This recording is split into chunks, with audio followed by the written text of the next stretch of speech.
How's everybody doing? It's the Cleric coming to you from Heavy Metal Wargaming. So I'm really excited with the new Bolt Action version 3 coming out. So I'm going to be doing a little unveiling, a little unboxing to give you guys a little sneak peek into how I'm going to be upgrading my Marine Force for the new edition coming out. And this past week, the Cleric had himself another birthday, and the Mrs. the Cleric and Mom and Dad the Cleric got me some really awesome gifts to help give my Marines a good punch. So I'm really excited about the events we have coming up also. We're trying to grow the community. That's why we do our showcases. We like you guys when you like, share, and subscribe, when you comment on it. It lets us know that we are on target and on point with trying to grow the community. So coming up on October 26th, Ligonier Legion Wargaming and the Guildmaster himself are going to be hosting a learning session to get into Bolt Action version 3.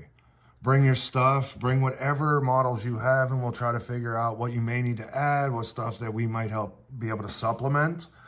Or if you want to learn, I know that he'll be bringing all of his 3 armies. I'll be bringing my Imperial Japanese and my Marines.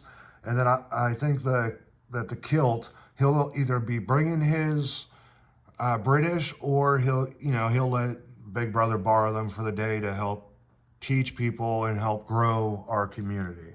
And as always, you can find me at the Wolf and Riven. Just hit me up in the Discord or here that you want to get a game in. We could work out a schedule. So I'm always open to teach. You could play either side. You could either play my Imperial Japanese or my Marines just to get a feel for it. And we'll do smaller points just to get the feel and to play a game or 2. So with the new version, we're going to be upping the points to 1250. So that is interesting. We've always been playing at 1,000. That was a nice rounded number for us. But with the new formations, I do see why they had to upgrade it to 1250 to really be able to mix and match to what you want to add in. So of course you have to take that basic rifle platoon, and then you can take a myriad of choices after that. You could take the heavy weapons platoon, you could take an armored platoon, a recce platoon, which I can't wait to really dive into once I get my hands on the new rule book.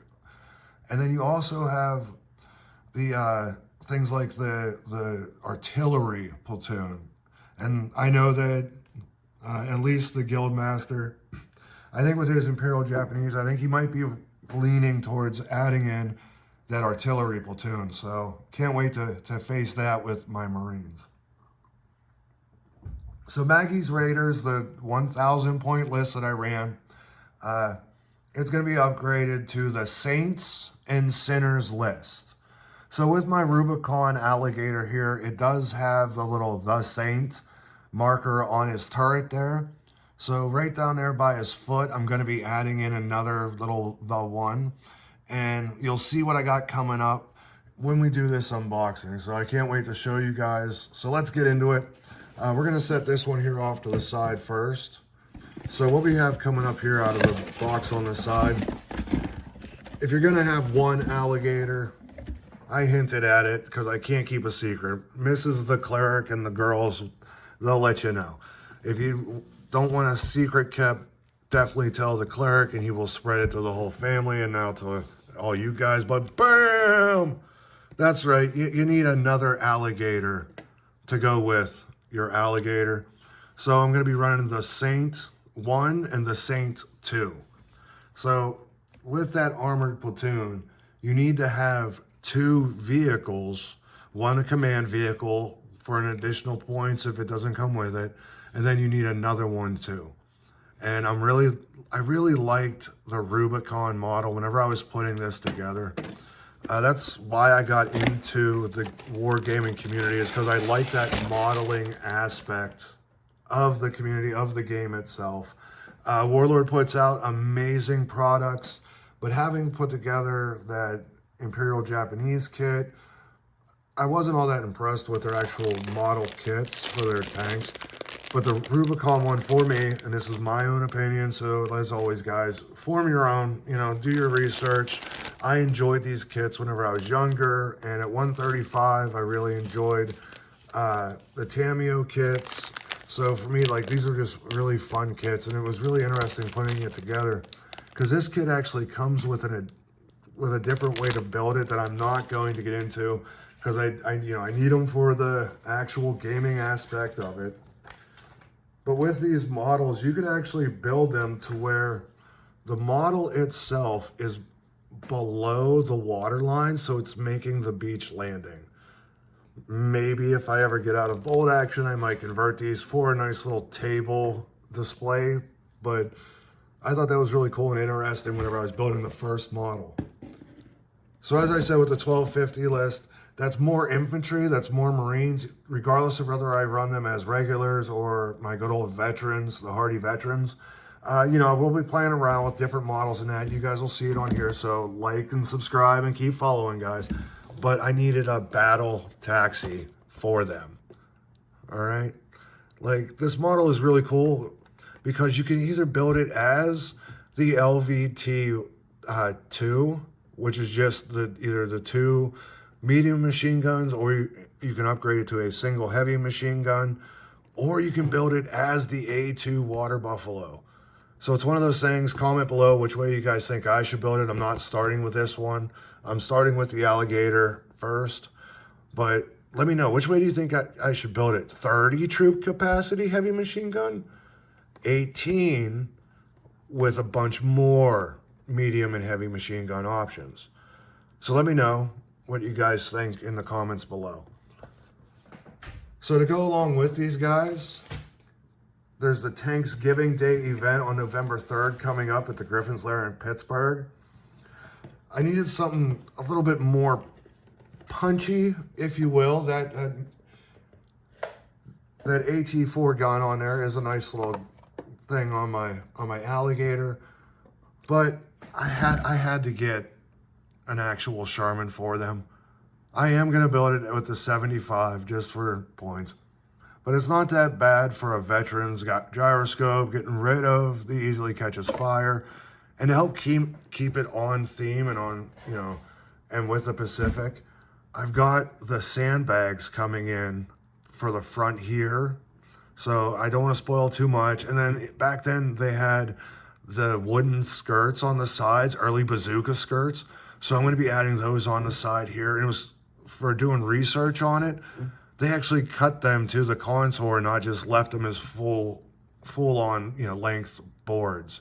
Then I'm going to be putting the spikes up here, and I've got some interesting ways to do that, harking back to the 40K way of kit bashing. So we'll see how it goes. This is a call out for some different spiky head bits. I had gotten rid of all my 40K stuff when I dove into bolt action. It was, trading one for the other. So I should have kept my skull bits, because I do want to put some of those like chaos style bits on there. So if anybody has any in the local area, comment below. You can find me in the local area. But to go along with this Sherman model and to keep it on point, the other thing I really do like about the range that both Warlord and Rubicon has is they also have the wading kit to go with it. So that the snorkels. It's going to be difficult, I already can tell, trying to store them both. So I'm thinking I might magnetize the snorkels themselves, just so that they sit in there and I can take them off and on as needed. When when he does eventually get blown up, I take the turret off, take the snorkels off, and then I can put my smoke markers on it. I can't wait. I've never built a Rubicon Sherman before. I have built a couple of the Tamio ones before, and I watched Bucky put together his Warlord one, and it was a Firefly because Bucky's the kilt's that Frank or the Anglophile. He likes his British everything, so I'm interested to see how this one does look and how difficult it is to put together. Like I said earlier, that's why I did get into the hobby, was because of the modeling aspect of it. So this guy here, we have our Saints. He's going to be the center, just because he's the oddball out. I am going to pick up the oddball kit, so I'll have an off-ball, oddball guy sticking out of there. But that's Kelly's Heroes is my favorite movie of all time. Both Guildmaster and Mrs. the Cleric and the Kilt. I annoy them with how much I want to run a Kelly's Heroes list, but I never actually do in any gaming system. So I'm going to put him in the Sherman, and he'll be in the Pacific Theater. But look at the models themselves, and the actual instructions for these are a lot more detailed than a lot of the other kits that I've put together. For instance, the Team Yankee and 15mm, you don't need real detailed instructions on how to put those together. They're kind of just quick and easy, and I love them for that.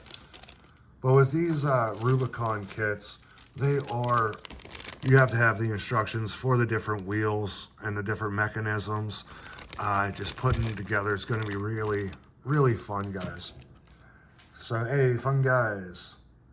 So what we're going to do is, guys, we're going to wrap this up. I can't wait to hear in the comments below what you guys are going to be bringing to the fight for Bolt Action version 3.